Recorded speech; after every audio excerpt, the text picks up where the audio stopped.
गोजोन फुंबिलि लोगोफोर, नोंथांमोनखौ बड' एसएम आपडेटनि गोदान रादाबाव बरायबाय। मिजिंथियो गासैबो गाहामैनो दङ। दिनै नोंथांमोननि थाखाय गोदान खौरां लाबोदों। अन्नानै भिडिअखौ जोबजासे नायलांदो। गिबि खौराङाव दङ आसामनि केबिनेट मन्त्रि जाखांनायनि उनाव उदालगुरियाव गिबियै दावबायफैदों दानाय लुनाय, हा संरैखा आरो WPT बिफाननि मन्त्रि उरखावगोरा ब्रह्मआ।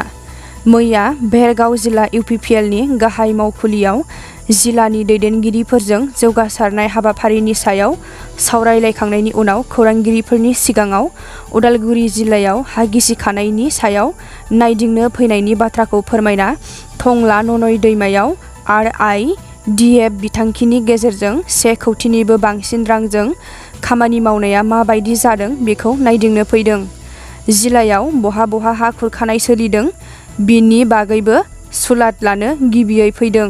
बेराफारसेथिं 36 नं हरिसिंगा बियाबनि MCLA सन्जय सरगियारिया ससियेल मिडियानि गेजेरजों 69 नं उदालगुरि बियाबखौ निलाम खालामनांगौ होनना बुंनायनि सायाव सोंनाय सोंलुनि फिननायखौ एरायग्लांनानै जेबो मिथिया होनना बुंसारो।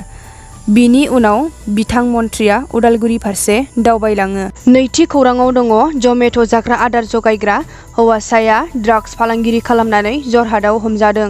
जरहाट पुलिसआ समबाराव जाग्रा आदार जगायग्रा जमेट' हौवासाखौ आयेन बेरेखा ड्राग्स फालांगिरि खालामनायनि थाखाय हमदों।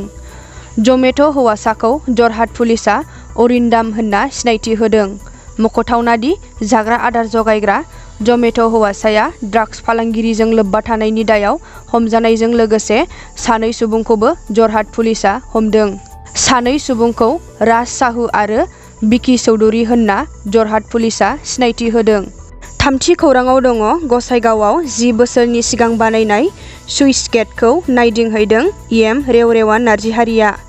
बिटिआरनि municipal corporation small scale industries बिफाननि मावफुं सोद्रोमा धर्म नारायण दासजों लोगोसे मावफुं सोद्रोमा रेवरेवा नार्जिहारि बिथाङाबो दिनै गसाइगावनि सान्दासगुरियाव 10 बोसोरनि सिगां बानायजानाय दै जगाय बिफाननि सुइस गेटखौ बानायफिननानै जाम्फै एबा दैनि नाला खालामनानै गामि ओनसोलाव रायजो राजाफोरनो आबाद मावनायाव मोजां सुबिदा होनो थाखाय गोजाम सुइस गेटफोरखौ फाहामना होगोन होनना फोरमायदों गामि ओनसोलनि थागिबिफोरनि सिगाङाव।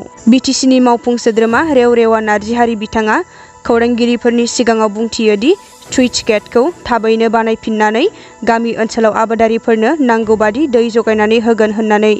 गामि ओनसोलनि खना खनलायाव थानाय दै जगाय बिफाननि नाला एबा जाम्फैफोरा बन्द जानानै दं। बेबादिनो गोनां जानाय नालाफोरखौ आरो सुइस गेटनि आगजुफोरखौ फोसाबनानै होगोन होननानै बुङो। ब्रैथि खौराङाव दङ आइ दैमानि माथावरिखौ लुफुंनांगौनि दाबिजों कच राजबंशी जुब छात्र सन्मिलनआ सोमावसारदों। आइ दैमानि दैया बोसोरफ्रोमबो दैज्लां बोथोराव उसिफावबोनानै चिरां जिल्ला बिजनी ओनसोलफोरखौ दैबाना खालामो। कच राजबंशी युब छात्र सन्मिलनआ बिजनी नहापारायाव माथावरि लुफुंनांगौनि दाबि लानानै सोमावसारदों। दैज्लां बोथोर फैनाय लोगोनो आइ दैमानि दैया बिजनी महकुमानि सिङाव थानाय नहापारानि माथावरिया बायफ्लंनानै बिजनी ओनसोलखौनो दैबाना खालामो। जाउनाव ओनसोलनि गोरिब गुन्द्रा थागिबि सुबुंफोरा गोबां जेंनायाव गोग्लैयो। आइ दैमानि माथावरिखौ लुफुंनांगौनि दाबिजों कच राजबंशी युब छात्र सन्मिलनआ सोमावसारदों। बेनिखायनो कच राजबंशी युब छात्र सन्मिलनआ बिजनी नहापारायाव माथावरि लुफुंना होनांगौ होनना सोरखारनिसिम दाबि दैखांना सोमावसारनाय हाबाफारि लादों। बाथि खौराङाव दङ चिरां जिल्लानि सा ओनसोलनि स्टेट डिस्पेन्सारि हस्पिटालाव BTCनि मावफुं सोद्रोमा अरुप कुमार देआ सुलाद लाहैदों। बिटिआर ओनसोलाव मोनसे गोजोन थासारि आरो जौगासारनाय लाबोनो थांखि लादों BTCनि खुंथाय गोहोआव थानाय UPPL, BJP आरो GSP मित्रजोट सरकारा। BTCनि गुबुन गुबुन जिल्ला आरो महकुमायाव थांनाय गोलाव बोसोराव मावफुंजायाखै गोबां सोरखारि बिथांखिफोरा।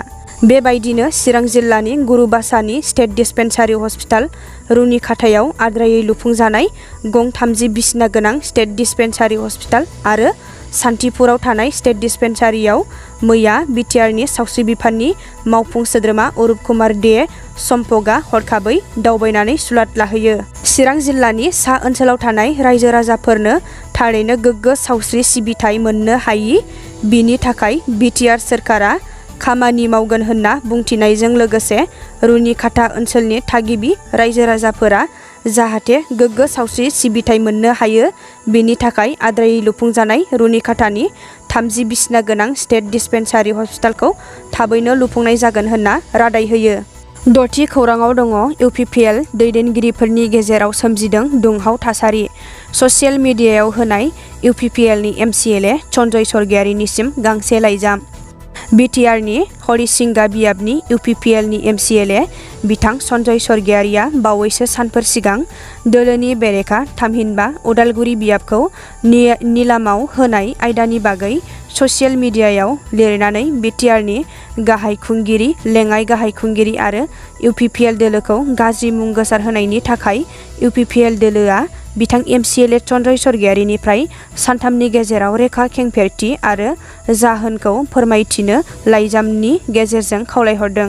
दा बेनि सायाव बिथां एमसिएलए सन्जय सरगियारिया मा फिन होयो उननि समफोरावसो मिन्थिसिगोन। जोबथि खौराङाव दङ माजुलि जिल्ला कंग्रेस कमिटिनि आफादगिरि बिबाननिफ्राय बारग' मन्थ्रि थामहिनबा माजुलिनि कंग्रेसनि जिल्ला आफादगिरि राजिब लसन पेगुआ रिजाइन होबाय। माजुलि जिल्ला प्रशासनिक नेहाथारि पिजु दत्तनि आखायाव आसाम प्रदेश कंग्रेस कमिटिनि आफादगिरि रिपन बरानिसिम रिजाइन होनायनि लाइजामखौ दैथायहरो राजिब लसन पेगुआ। जिल्ला कंग्रेस कमिटिनि आफादगिरि राजिब लसन पेगुआ आफादगिरिनि बिबान एंगारनायनि उनावनो माजुलि कंग्रेसआव गोबाव सावरायलायनाय जादों। बारग' मन्थ्रि राजिब लसन पेगु बिथाङा थाबैनो बिजेपिआव हाबनायनि सम्भाबना दं होनना मिथिनो मोन्दों। बिसायख'थियाव जेननायनि बिबान नाजावनानै बिबान एंगारो राजिब लसन पेगु बिथाङा। रादाबा एसेनोसै लोगोफोर आरो रादाबखौ जोबजासे नायनायनि थाखाय साबायखर। अन्नानै भिडिअखौ लाइक कमेन्ट आरो शेयार खालामना लोगोसे नोंथाङा चेनेलाव गोदानबा साबस्क्राइब खालामना बेल बटमाव थुना अलाव होनानै ला जाहाथे उननि समाव आं गोदान बर' रादाब लाबोयोब्ला नोंथांमोनहा सिगां नायनो हानाय बायदि। गोजोन्थों।